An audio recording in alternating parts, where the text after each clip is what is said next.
গল্প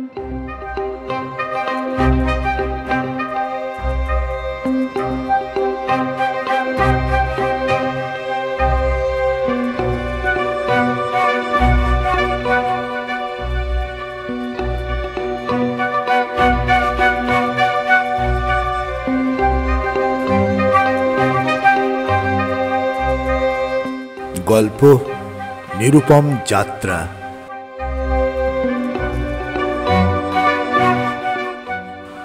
লেখক জীবনানন্দ দাস।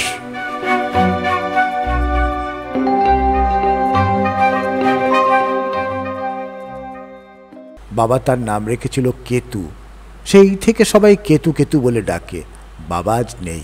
কুকুরটাও ঢের বুড়ো হয়ে গিয়েছে বোধ করি। বেঁচে আছে তো? কমলা সব প্রশ্নের কোনো উত্তর দেয় না। কুকুর বিড়ালকে সে জীবনে গ্রাহ্য জিনিসের মধ্যেই ধরে না। কেতুর যখন 2-3 মাস বয়স মোটে, সারা রাত এমন চিৎকার করে অস্থির করত মানুষকে। প্রভাত একদিন রাগ করে বারান্দার থেকে বাচ্চাটাকে উঠানে ছুঁড়ে মেরেছিল। মরেনি, কিন্তু একটা পা ভেঙে গেল। কত রকম ফিকির চেষ্টা, কিন্তু সে পা আর জোড়া লাগলো না। কুকুরটি বড় হয়েও খুঁড়িয়ে খুঁড়িয়ে হাঁটে। 4 বছর আগে দেখে এসেছিল প্রভাত কুকুরটার বেশ ফুর্তি, আনন্দ, জীবনোচ্ছ্বাস, কিন্তু ঊর্ধ্বশ্বাসে ছুটতে গিয়ে ল্যাং ল্যাং করে। একটা অপ্রীতিকর বাধা সব সময় বহন করতে হয় বেচারিকে। বাড়ি গিয়ে কুকুরটাকে একবার মাছের কাটা, দুধ ভাত নিয়মিত দেবে সে। ঘোড়া পায়েরও একটা ব্যবস্থা করা যায় নাকি, দেখবে সে। বাস্তবিক কেতু যেন মাঝে মাঝে এমএসের কামরার ভেতর থেকেও প্রভাতকে টানে। কি যেন বোবার কথা জানাতে আসে। হয়তো উচ্ছিষ্ট মাখা ভাত আজকাল আর জুটছে না তেমন। হয়তো 3-4 দিন না খেয়েই থাকতে হয়। হয়তো খিদের লোভে মরা বিড়ালের মাংস খায়, শকুনদের ভাগাড়ের চারিদিকে ঘোরাঘুরি করে, গরুর ঠ্যাং কুড়িয়ে আনে, বাঁশের জঙ্গলের ছায়ায় বসে সমস্তটা দুপুর চিবোয় তাই। তারপর বিকেলের ছায়া নিস্তব্ধ হয়ে নেমে আসে তখন বাঁশ ও কাঁঠালের জঙ্গলের কিনারে বসে অবাক হয়ে প্রান্তরের দিকে তাকিয়ে থাকে। হয়তো ঘন্টার পর ঘন্টা আশ্চর্য হয়ে ভাবে, কোথায় সে গেল? এই 4 বছর ধরেই তাকে খুঁজছি, তবু দেখা পাইনে কেন? কোথায়? ধীরে ধীরে চোখ ভোজে হয়তো কেতু। ঘুমায় না, মাটির ওপর শুয়ে জিভ বের করে ভাবতে থাকে হয়তো এতদিন মানুষের কাছ থেকে সে যত অকল্যাণ ও গ্লানি পেল, প্রভাত এলে সমস্ত জানাবে তাকে সে। বাঁশের সবুজ পাতা ঝিরঝির করে বাতাসে বাজতে থাকে। ধূসর আকন্দ ফুলে ভোমরা গুনগুন করে মরে। সজনে গাছের সাদা ফুলগুলো বাতাসে উঠতে থাকে। শুকনো বন, চালতা ও কদমের পাতা ঝরে পড়ে।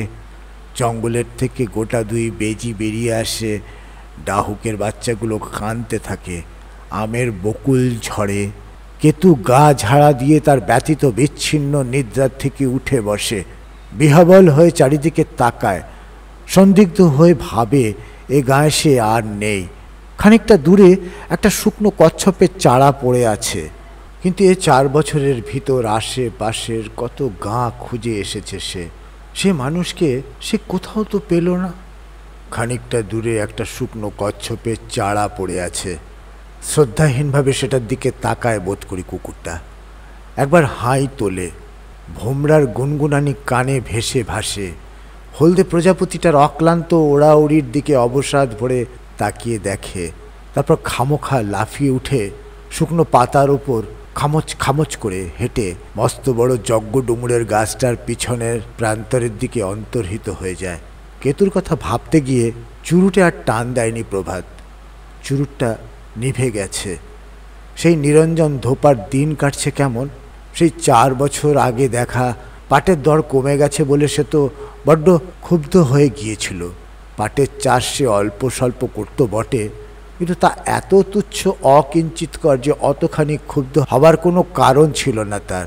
অবশ্যই সমস্ত বাজারই মন্দা, সকলেরই দারিদ্র। জীবনমৃত অবস্থায় মানুষকে বাঁচতে হয়, সেই হয়তো তার বিক্ষোভের কারণ ছিল। এ জীবনে নিরঞ্জন কত পার্টি যে নিল। 6 বছর বয়সে পালিয়ে গিয়ে যাত্রার দলে ঢুকলো। ভালো গাইতে পারত বলে নবীন অধিকারীর দলে তার খুব আদর হয়েছিল। প্রভাত লক্ষণ বর্জনে নিরঞ্জনের গান শুনে এসেছে। সে প্রায় 20 বছর আগের কথা, কিন্তু আজও মনে হলে চুপচাপ নীরব হয়ে বসে থাকতে হয়। হয়তো আজই সেই জিনিসের মূল্য সবচেয়ে বেশি। নিরঞ্জনের গানের গলা 2-3 বছরের মধ্যেই নষ্ট হয়ে গেল। অভিনয় সে করতে পারত না। যাত্রার দল থেকে তাকে ঘাড় ধাক্কা দিয়ে তাড়িয়ে দিল। এরপর নিরঞ্জন অন্য এক অধিকারীর দলের জল টেনে, বাসন মেজে, কাপড় কেচে, পান বানিয়ে, তামাক সেজে ফোপর দালালি করে বেড়াতো। কিন্তু এসব ভালো লাগলো না তার। তবু যাত্রার দলের গন্ধ সে সহজে ছাড়তে পারল না। কিছুদিন সে আঁকতে শুরু করলো, কিন্তু সে তার জীবনের সবচেয়ে নিরেট ব্যর্থতা। নিজে একটা যাত্রার দল খুলবে বলে ঠিক করলো, কিন্তু অতিরিক্ত মোড়লি করতে গিয়ে পণ্ড হয়ে গেল সব। একবার প্রভাত শুনল নিরঞ্জন কলকাতায় পালিয়ে গেছে। প্রভাত তখন স্কুলে পড়ে। কলকাতার থেকে যারা আসে তারা খবর দেয় নিরঞ্জন থিয়েটারে ঢুকেছে। কলকাতা শহরে খুব নাম করে ফেলেছে সে। আধা আধি কলকাতার বাসিন্দা তাকে চিনে নিয়েছে। একদিন হঠাৎ স্কুলে যাওয়ার পথে নিরঞ্জনের সঙ্গে দেখা। পরনে একটা কপাস ডাঙার চুড়ি পাড়ের কাপড়, গায়ে গলাবন্ধ আলপাকার কোট, পায়ে নিউ কাট বার্ডসাই মুখে। নিরঞ্জন খুব চাল দিল না কলকাতার। প্রভাতকে খুব খাতির করলো, বার্ডসাই সাধলো, বললে লেখাপড়া না করলে মানুষ হতে পারা যায় না। বাস্তবিক। স্কুলে কোন ক্লাসে কীরকম মাইনে দিতে হয় জিজ্ঞাসা করলো। যে ক্লাসে সবচেয়ে কম মায়না সেই ক্লাসেই ভর্তি হবে বলল। প্রভাত অবাক হয়ে জিজ্ঞেস করেছিল, তুমি ভর্তি হবে একটা পাড়াগাঁয়ের স্কুলে? কলকাতায় তোমার এত নাম। নিরঞ্জন মাথা নেড়ে হেসে বলল, না, ও ঠাট্টা করছিলাম। এখানে একটা অ্যামেচার থিয়েটার কোম্পানি খুলবো ভাবছি। অ্যামেচার কথাটির মানে তখনও জানতো না প্রভাত। অবাক হয়ে নিরঞ্জনের দিকে তাকিয়ে ভাবছিল, নিরঞ্জন কলকাতায় গিয়ে ইংরেজিও শিখে ফেলেছে ঢের। স্কুলের কাছাকাছি পৌঁছে একটা খেজুর গাছের আড়ালে দুজন গিয়ে দাঁড়ালো। প্রভাত বললে, বাহ, কলকাতায় এত নাম গাম করে এসে পাড়া গায়ে থিয়েটার খুলবে, এ আবার কি চাই? নিরঞ্জন সিগারেটের একটা টান দিয়ে বলল, দূর, তোমার সঙ্গে একটু মশকরা করলাম। এখানে আমার এজেন্ট রেখে দেবো। আমার নিজের থিয়েটার থাকবে কলকাতায়। কয়েকদিন পরে স্কুল থেকে ফিরবার পথে প্রভাত দেখল পিঠে এক বস্তা নিয়ে চলেছে নিরঞ্জন। অবাক হয়ে সে থমকে দাঁড়ালো। নিরঞ্জন না? কি হে, কিসের বস্তা তোমার পিঠে? আর কিসের? সেই থেকে ধোপার কাজ সে করছে। মাঝখানে স্টিমারের ডকে একবার কাজ পেয়েছিল। মাসে 15 টাকা মাইনের কাজ পেয়ে নিরঞ্জন আবার গোলাপ বাহারি বাবুগিরি আরম্ভ করে দিল। কিন্তু অতিরিক্ত বাহাদুরি করার অপরাধে ডকের থেকে তাকে তাড়িয়ে দেওয়া হয়। এরপর থেকে বয়স বাড়তে লাগলো, বিয়ে করলো, ছেলে পিলে হলো। লক্ষ্য করে দেখছিল প্রভাত, নিরঞ্জন ঢের বিজ্ঞ, নিস্তব্ধ হয়ে উঠছে। মানুষের জীবনটাকে মনে মনে পর্যালোচনা করে সে। অত্যন্ত গভীর নানা রকম সিদ্ধান্তে গিয়ে উপনীত হয়। প্রভাত তাকে তুই বলে ডাকে। নিরঞ্জন প্রভাতকে হুজুর বলে সম্মান করে, আপনি বলে সম্ভাষণ করে, হাত তুলে নমস্কার জানায়, যে আজ্ঞে বলে আদেশ গ্রহণ করে। এই সমস্ত সম্পর্কে একজনেরও কারো মনে কোনো খটকা নেই। ঘনিষ্ঠ কথাবার্তাও দুজনের মধ্যে কম হয় না। বছর চারেক আগে দোলের 2-3 দিন পরে সে এসেছিল। কতগুলো রং মাখা জামা বের করে প্রভাত বলেছিল, পারো কি এমন রং ওঠাতে? সে নেড়ে চেড়ে বলল, খুব পারবো হুজুর। গায়ে দেওয়ার একটা জামাও নেই, কিন্তু খুব শিগগিরই দিয়ে যাবি। পরশুই দেবো হুজুর। দিন 15 পর সে হাজির। প্রভাতের শর্ট, পাঞ্জাবি, ফতুয়া সবকটি গাঁঠরি থেকে বের করে নির্বিকারভাবে একটা শতরঞ্জির ওপর রাখল নিরঞ্জন। লাল, নীল, সবুজ রঙের জলুস জামাগুলো গায়ে যেন আরও সুঠাম হয়ে উঠেছে। প্রভাত চোখ নরম করে, হারামজাদা, এই কাচলে নাকি তুমি? হুজুর? হুজুর কিরে শুঁয়ার, পাজি উল্লুক। তুমি বললে পরশু দিয়ে যাবে, এনেছো 15 দিন পর, তাও এই রকম? হুজুর, কাস্তে দিয়েছিলাম আমার ভাইপোকে। কেন, তাকে কাস্তে দিলে কেন তুমি? ভাবলাম ওকে লাইক করে নি, আমি মরলে পর ধোপার কারবারটা ওই তো রাখবে। বেশ এক দফা মিথ্যা কথা বললে যে। বিশ্বাস হয় না মহারাজ। ভাইপোকে কাস্তে দিলে তুমি, দেখিয়ে দিলে না কেন? আমি ছিলাম না মহারাজ। কোথায় গিয়েছিলে? গতবার জামাই ষষ্ঠীর সময় শ্বশুরমশাই আমার তত্ত্ব তলব নিতে পারেননি, মনে বড় দুঃখ ছিল তার। এবার তাই জামাই খাওয়ালেন। জামাই ষষ্ঠী এখন কি রে? এ তো মোটে ফাল্গুন মাস। তা তিনি খাওয়ালেন তো? কতদিন ছিলে সেখানে? এই 14 দিন ছিলাম। কাল ফিরে এসে ভাইপোকে ঝাঁটা মেরেছি মহারাজ। কি ঝামেলা বলুন তো, রঙের একটা পোচর অবধি তুলে দিতে পারেনি। চুপ করেছিল প্রভাত। নিরঞ্জন, আমাকে দিন, 2 দিনেই ফকফকে সাদা করে এনে দিচ্ছি। না, তোমাকে আর দেবো না নিরঞ্জন, পরশুই এনে দিচ্ছি মহারাজ। একটা রঙের আঁশও যদি থাকে তবে আমার 2টো কান আমার পায়ের নিচে কেটে রেখে দেবো। কিন্তু রঙের একটা আঁশও সে ওঠাতে পারেনি। পরে প্রভাত বলেছিল, আচ্ছা লেবুর রসে রং ওঠে যে? মাথা নাড়েন নিরঞ্জন। তা কি হয়? রং পেকে যায়। আমরুল পাতার রসে? টক জিনিসে রং পাকে, দিতে হয় জলের ছিটে। যত বড় বেয়ারা রঙই হোক না কেন, কড়া রোদে 3 দিন জলের ছিটে দিয়ে ভাটিয়ে ফেললে। আচ্ছা দেখবেন, আপনার জামাগুলো দিন, আমি 3 দিনেই রং তুলে দিচ্ছি। নিরঞ্জন এই রকম। একবার একটি মশারি কাস্তে নিয়ে প্রভাতকে বড্ড বিপাকে ফেলেছিল সে। ভোরের বেলা মশারি নিয়ে গেল, বললে সন্ধ্যি দিয়ে যাব। কিন্তু 3 সপ্তাহের ভিতরে তার কোনো দেখাই নেই। লোকটিকে খুব ভালো লাগে, তবুও কাপড়ের বস্তা নিয়ে যখন সে হাজির হয় 2 দণ্ড বেশি বসিয়ে রাখতে ইচ্ছে করে। তাকে প্রভাতের রং বসতে সেও খুব রাজি। কত রকম গল্পই যে জানে। সামান্য জিনিসও গাজিয়ে সরস করে তোলবার ক্ষমতা আছে তার। কেন কথক হলো না সে? কিংবা মফস্বল কোর্টের মোক্তার? যাত্রা দলে কিংবা থিয়েটারে যেসব চলতি অভিনয়, তার চেয়ে নিরঞ্জনের এই হাট বাজার ব্যর্থতা, বেদনা, জীবন মৃত্যুর কথা কত বেশি স্পষ্ট, মৃত্তিকা গন্ধি, গাজনের রসে ভরপুর। ধোপার কাজ এর জন্য নয়। এবার দেশে গিয়ে জামপুরের হাটের পথে নিরঞ্জনকে পাকড়াতে হবে। সেইখানেই সে আনাগোনা করে। তারপর তাকে ডেকে এনে বাড়ির পূব দিকের অশ্বত্থ গাছের নিচে বসতে হবে একদিন দুপুরবেলা। এ 4 বছরের মধ্যে কোনো নতুন বিমর্ষতা পেয়ে বসেছে নাকি তাকে? জীবন কি কায়ক্লেশে চলে না? কোনো নতুন আত্মিক অর্থ শিখেছে? কাজে সে কি এখনো ফাঁকি দেয়? যাত্রা থিয়েটারের জন্য মন উড়ু উড়ু করে নাকি আবার? জীবনটা নেহাত নিঃশ্বাস ফেলে বেঁচে থাকার ব্যাপার হয়ে দাঁড়িয়েছে হয়তো। কিংবা হয়তো কোনো গুরুর কাছে মন্ত্র নিয়েছে, দাড়ি রেখেছে, বৈরাগী হয়েছে। যাই হোক না কেন, সে যতদিন বেঁচে আছে জীবনের হাট জমানো ব্যাপারের দিকে ফাঁকি দিয়ে সে কোথাও চলে যাবে না। মুখে তার গল্পের রং বদলাতে পারে, কিন্তু ছাঁচ বদলাবে না। নিরঞ্জন এমন সরস মানুষ। চুরুটটা থেকে ছাই ঝেড়ে ফেলল প্রভাত। অনেকক্ষণ ধরে নিভে রয়েছে চুরুটটা, এবার জ্বালিয়ে নেওয়া যাক। দেশে গিয়ে এবার নানা রকম পুরনো জিনিসের সঙ্গে ঘনিষ্ঠতা পাকাতে ইচ্ছে করে। দেশের হাই স্কুলটা প্রায় 40 বছরের পুরনো। অনেক দিন স্কুলটার কোনো খোঁজ খবর রাখে না প্রভাত। কতকাল স্কুলটার মুখও দেখেনি সে। প্রায় বছর 15-16 আগে সেখান থেকে ম্যাট্রিক পাশ করে সেই যে বেরিয়ে গেছে প্রভাত। এই 16টা বছর স্কুলের দিকে আর মারায়নি সে। দিন রাত্রির ফাঁকে স্কুলটার কথা যখনই মনে হয় হৃদয়টা এমন নরম হয়ে পড়ে। স্কুলের সামনের প্রকাণ্ড মাঠটার কথা মনে পড়ে। ছুটির পর বিকেলবেলার সফেন সোনালি রোদের ভিতর অলস মাছির মতো তারা কয়েকজন মাঠের এক কিনারে বই ছড়িয়ে বসে থাকতো মাঝে মাঝে। মাঠটার সেই সবুজ কটা ঘাসের গন্ধ, ধূসর খড়ির মতো মাটির ঘ্রাণ, শুকনো ফুল ও নিম পাতার স্তূপ, লাল বট ফলের গন্ধ।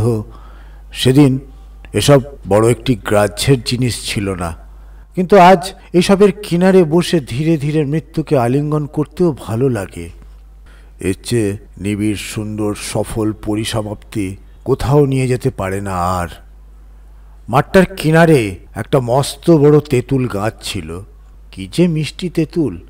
টিফিনের সময় রমেন, অবিনাশ, ইউসুফ আর প্রভাত ঢিল ছুঁড়ে তেঁতুল পেড়ে গাছের ছায়ায় ছায়ায় চুপচাপ গিয়ে বসত। সেই তেঁতুল গাছটা আছে আজ। ড্রিল মাস্টার ছিলেন দ্বিজেনবাবু। লম্বা চওড়া জোয়ান চেহারা, পাঞ্জাবি পালোয়ানের মতো দেখতে। হাতে সব সময় একটা বেত থাকতো। ডেপো ছেলেদের 2-3 ঘা লাগাতেন মাঝে মাঝে, কিন্তু এমন মোলায়েমভাবে যে তাতে চামড়া জ্বলত না কখনো, সুরসুর করতো শুধু। বেত দিয়ে আস্ফালন করতেন বেশি।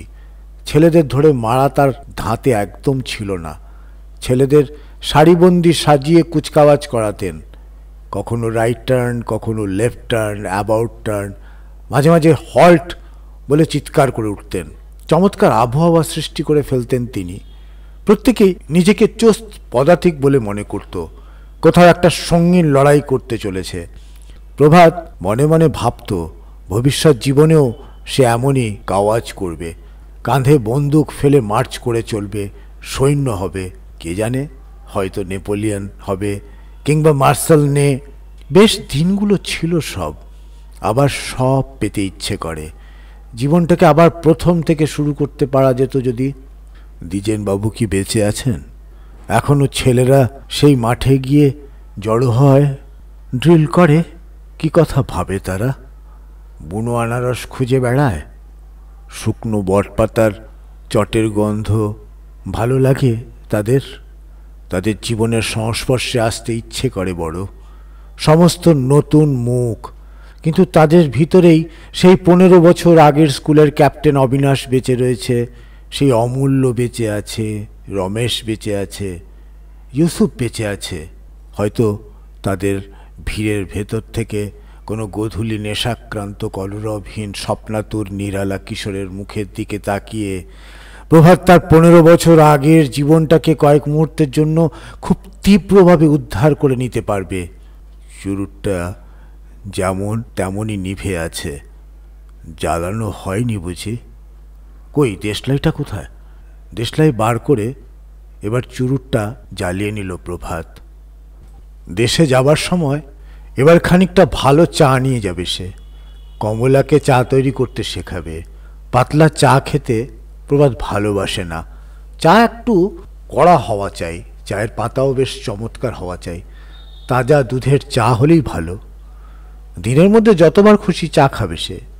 কমলা হয়তো মাঝে মাঝে মোড়া নিয়ে বসতে পারে, সে বড় মর্জির মানুষ। একটা ছোট্ট স্পিরিট স্টোভ কিনে নেবে প্রভাত, একটা ছোট কেটলি আর একটা পেয়ালা।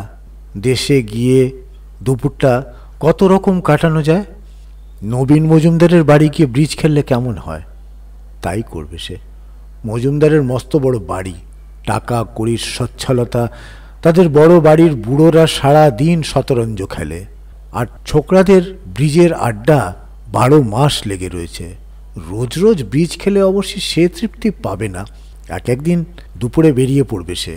ছোটবেলায় যে পথ ধরে স্কুলে যেতে সেই পথটা ঘুরে আসবে। দীর্ঘ আঁকা বাঁকা রাস্তা, কোথাও কাঁকড়ের, কোথাও মাটির, কোথাও একটা রৌদ্রে ঝাঁঝা মাঠ, তারপরে বাঁশের জঙ্গল, একটা মস্ত বড় অশ্বত্থ, পাকা পাকা বেত ফলে ভরা নিবিড় বেতের বন। ছোটবেলা স্কুল থেকে ফিরবার সময় থ্যাতলা থ্যাতলা সাদা ফলগুলো ছিঁড়ে নিত সে, নুন মাখিয়ে খেত। সে কতদিন হলো বেত ফল খায়নি, চোখেও দেখেনি। এবার দেশে গিয়ে একটা দুপুরে খানিকটা নুন নিয়ে বেরিয়ে পড়তে হবে। নিস্তব্ধ বেত জঙ্গলের কাছে এসে একটা পল্লবিত হিজল গাছের ছায়ায় বসে বেত ফল খাবে সে। মনে হবে নাকি সেই স্কুলের দিনগুলো জীবনের সঙ্গে সাঙ্গ হয়নি এখনো তার? টিফিনের ছুটিতে বেতের ফল খেতে চলেছে সে, খাচ্ছে। এখনই হয়তো অমূল্য আর বিজন এসে হাজির হবে। একটা মোটা গুলঞ্চ লতা ছিঁড়ে হাতে জড়াতে জড়াতে রুক্মিণী একবার দেখা দিয়েই গভীর জঙ্গলের ভেতর কাটা বহরের জন্য ঢুকে পড়বে। বাবা অনেক বই দিয়েছিলেন, নানা রকম ইংরেজি বই। হাক্সলি আছে, হার্বার্ট স্পেন্সার আছে, ডিকেন্সের সম্পূর্ণ সেট রয়েছে। স্কুলে যখন পড়ত প্রভাত, তখন ডিকেন্সকে কেমন কঠিন মনে হয়েছে তার, বড্ড দুর্বোধ্য, বুঝে উঠতে পারত না। কলেজে উঠে ডিকেন্সকে উপেক্ষা করে গেছে, একটা বইও স্পর্শ করতে যায়নি তার। হিউগো পড়েছে, ডুমা পড়েছে, ফ্লবেয়ার পড়েছে। ফরাসি উপন্যাস না পড়লে মনে উঠত না তখন। কলেজের ছেলেদের কাছে কেমন বাহাদুরিও বজায় থাকতো না যেন। তারপর টলস্টয়, চেখভ, তুর্গেনিভ পড়ল, কিন্তু ডিকেন্সকে ছুঁল না। MA পাশ করে কলেজের থেকে বেরিয়ে কন্টিনেন্টের ঢের বই পড়ল সে, কিন্তু ডিকেন্স অস্পৃশ্য হয়ে রইল। আজ এই 30 বছর বয়সে ডিকেন্সের একখানা বইও তার পড়া নেই। ব্যাপারটা হয়তো বিশেষ লজ্জার কিছু নয়, কিন্তু একবার প্রভাত অবাক হয়ে ভাবে, বাবা অত সাত করে ডিকেন্সের সমস্ত বইগুলো কিনলেন, পড়লেন, প্রাজ্ঞের মতো অজর অমর সংস্থিতি নিয়ে ডিকেন্সকে করেছিলেন যেন তিনি তার খাদ্য, কথাবার্তায় অনেক সময় ডিকেন্সের গল্প পারতেন। এরকম কেন? বইগুলো না পড়া পর্যন্ত কেমন যেন কুজ্ঝটিকা কৌতূহল ডানা বিস্তৃতে দাবিয়ে রাখে। দেশের বাড়িতে গিয়ে এই কৌতূহল তৃপ্ত করতে হবে এবার। ডিকেন্সের অতগুলো বই ওই আরশোলা ও চুরি চামারির হাত থেকে বেঁচেছে। খুব স্থির নিরপেক্ষ বিচার নিয়ে পড়ে দেখবে প্রভাত। এই বইগুলো নিয়ে কয়েকটা দুপুর বেশ ভরসার সঙ্গে কাটাবে আশা করা যায়। সন্ধ্যা হয়ে গেল। বিছানার উপর শুয়ে পড়ে চুরুটটা ফুঁকে ফুঁকে শেষ করতে রাত হয়ে যায়। তারাপদর কাছে আজ আর যাওয়া হলো না। পরদিন সকালবেলা তারাপদ 20টা টাকা দিল। মেসের ম্যানেজার 8 টাকা পায়। থার্ড ক্লাসের একটা টিকিটের জন্য 4.5 টাকা রেখে বাকি টাকাগুলো দিয়ে প্রভাত একটা থান কাপড়, সুতির শাড়ি ও লাটিম, বেলুন, ছবির বই ইত্যাদি কিনে নিল। ধার করার আগে হাতে 3 টাকা সোয়া 9 আনা ছিল। টিকিট কেটেও তাহলে 5-6 টাকা হাতে থাকে। প্রভাত কলেজ স্ট্রিটের YMCA-তে ঢুকে 5 পয়সা দিয়ে চা খেলো। ছোট 1 কেটলি ভরা চা, প্রায় 2 কাপ আন্দাজ হলো। বেশ চা খেতে খেতে অনেকক্ষণ ফ্যানের নিচে নিস্তব্ধ হয়ে বসে থেকে এই বিরাট পৃথিবীর জীবন ব্যাপারে চরিতার্থ একজন সার্থক জীব বলে মনে হতে লাগলো নিজেকে। কয়েকটা দামি চুরুট কেনা যায়। কলেজ স্কোয়ারের বেঞ্চিতে গিয়ে একবার বসে। অসত্য দেবদারুর দিকে তাকিয়ে দেখি 4 কিনার ঘিরে মরশুমি ফুলের গাছগুলো ঢের বড় হয়ে উঠেছে। ফুলের সম্ভার ঢের তো এবার বিমুগ্ধ হয়ে উপলব্ধি করে নেয়। একটা চুরুট জ্বালায়। ছাঁটা ছাঁটা মেহেদি গাছের ডালপালার ভিতর চড়াই নাকি, তাকিয়ে দেখে একবার। দিঘির পূব দক্ষিণ কোণে নারকেল গাছটাকে জড়িয়ে জড়িয়ে লতাটা বেশ নিবিড় হয়ে উঠেছে একদিনে। কিন্তু দেশের পথে ঘাটে এরকম কত লতা, কত ঝুমকো ফুল। সুইমিং ক্লাবের ছেলেরা ওয়াটার পোলো খেলছে। একটা ভদ্রলোক তার স্ত্রী ও 2-3টে ছেলে মেয়েকে নিয়ে একটা বেঞ্চিতে চুপচাপ বসে আছে। ভদ্রলোকের মাথায় ছাতা, স্ত্রীর মাথায় ঘোমটা, ছেলে মেয়েদের মাথায় বাঁদর টোপে। কলকাতার এরই নাম বোধ হয় মুক্ত বাতাস সেবন। আকাশ বাতাস, আলো রৌদ্র যেন এখানে লিমিটেড কোম্পানির জিনিস। কাদের বেশি শেয়ার, বড় বড় ডিভিডেন্ড টানে। বিধাতা জানেন, বিধাতা একাই টানেন হয়তো। কেমন একটা চিমসে দরিদ্রতা ধরা পড়ে যেন এখানে। ভাবতে গেলে দম আটকে আসে যেন। আর 3-4 দিন পর পাড়াগার মাঠ প্রান্তরের গভীর দাক্ষিণ্যের ভেতর হাঁটতে হাঁটতে কলকাতার রাস্তা ঘাট, ঘরবাড়ি ও জীবনের নিয়ম অবাঞ্ছিত অনিয়মের রুদ্ধশ্বাস বলে মনে হবে তার কাছে। দেবদারু মর্মর হয়ে ওঠে। অসত্যের ভেতর দিয়ে ল্যাজঝোলা পাখির মতো হু হু করে দক্ষিণের বাতাস উড়ে যায়। ডালপালা নড়ে, বুলবুলি পাখনা কেটে ওঠে, হলদে শুকনো পাতা বেঞ্চির চারিদিকে ছড়াতে থাকে। বাতাসের তাড়ায় সূর্যমুখীগুলো প্রভাতের দিকে চোখ ফিরিয়ে কাঁপতে থাকে। কয়েকটা মিনিট কেমন একটা বিহ্বল হয়ে বেঞ্চিতে বসে থাকতে হয়, কিন্তু ভাবটা কেটে যায় শিগগিরই। সুইমিং ক্লাবের ঘড়ির দিকে তাকিয়ে তাড়াতাড়ি উঠে পড়তে হয়। আজই বাড়ি যেতে হবে যে তাকে। সব ঠিকঠাক করে 3টার সময় স্টেশনে পৌঁছনো চাই। মেসে গিয়ে দেখল কমলার একটা কার্ড এসেছে। বউয়ের চিঠির সুর লড়াই বাজ, রক্তাক্ত চিল বধুর মুহূর্তের শান্তি ফুরিয়ে যায় যেন। মেসের কামরার ভেতর ঢুকে হাতের বস্তাটা বিছানার একপাশে ফেলে দিয়ে প্রভাত অবসন্ন হয়ে শুয়ে পড়ল। না, দেশে যাওয়া আর হবে না। গিয়ে করবে কি সে?